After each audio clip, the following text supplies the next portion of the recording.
Hey everyone, so here is one another video on No Men Are Foreign।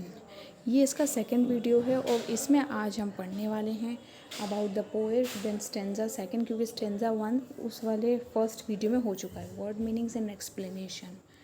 Let's start it. Titles to study as I have already told you. सबसे पहले poet कौन है, stanza second पढ़ेंगे, उनके word meaning देखेंगे और दोनों ही parts में एक्सप्लेनेशन अलग अलग स्लाइड्स पर, detailed analysis. So, here is about the poet. Kirkup came to public attention in 1977.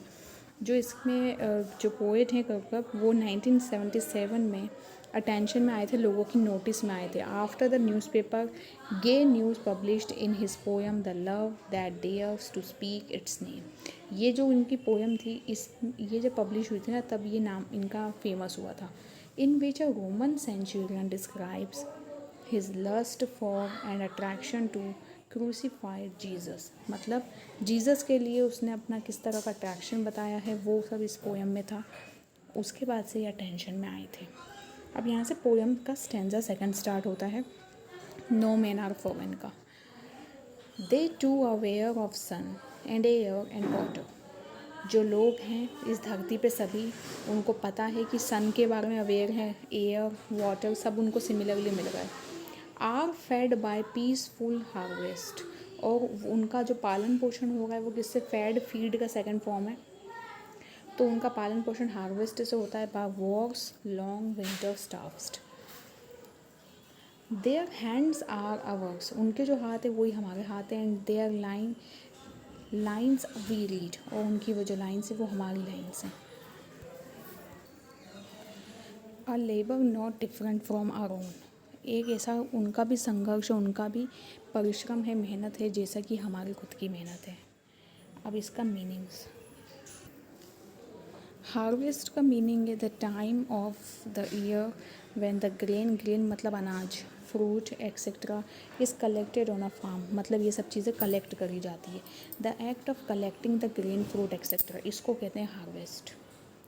उसके बाद स्टार्व का मीनिंग क्या होता है, to suffer or die because you do not have enough food to eat and to make somebody something suffer or die in this way. तो starve का मतलब होता है आपको खाना ना मिल पाने की वजह से मर जाना, ठीक है, इनफ फूड नहीं मिल पाना। एक्सप्लेनेशन पोएम का। So what happens, they refers to those people who belong to other countries. तो यहाँ पे जो रेफ़र हुआ है वो उन लोगों के लिए है जो कि दूसरी कंट्री से बिलोंग करते हैं। We call them foreigners and discriminate them, हम उनको फॉरेनर्स बुलाते हैं। ये दो अलग अलग कंट्रीज़, इनके दो अलग अलग लोग, इनको फॉरेनर्स हम कहते हैं, और इनके बीच में डिस्क्रिमिनेट करते हैं, मतलब भेदभाव करते हैं। And fight with them also, और उनसे लड़ाई झगड़े करते हैं। The poet says that nature has given all the bounties to all people also just like he has given to us. ये यूँ कहते हैं पोएट कि इन्होंने सभी बाउंटीज़ प्रदान की है, मतलब नेचर ने सभी लोगों को जैसे कि हमें दी है। एवरीवन गेट सनलाइट, सभी को सनलाइट मिलती है, एयर मिलती है, वाटर मिलता है। हाँ, वो बात अलग है कि अलग अलग मतलब अनुपात में, अलग अलग प्रोपोर्शन में मिलती है, लेकिन मिलती है। Means that God does not differentiate between people from different countries. तो भगवान जो है वो किसी को भी डिस्क्रिमिनेट नहीं करते हैं। भगवान सबको इक्वली सारी चीज़ें, हवा पानी बिजली वगैरह सब कुछ इक्वली प्रोवाइड करने की कोशिश करते हैं।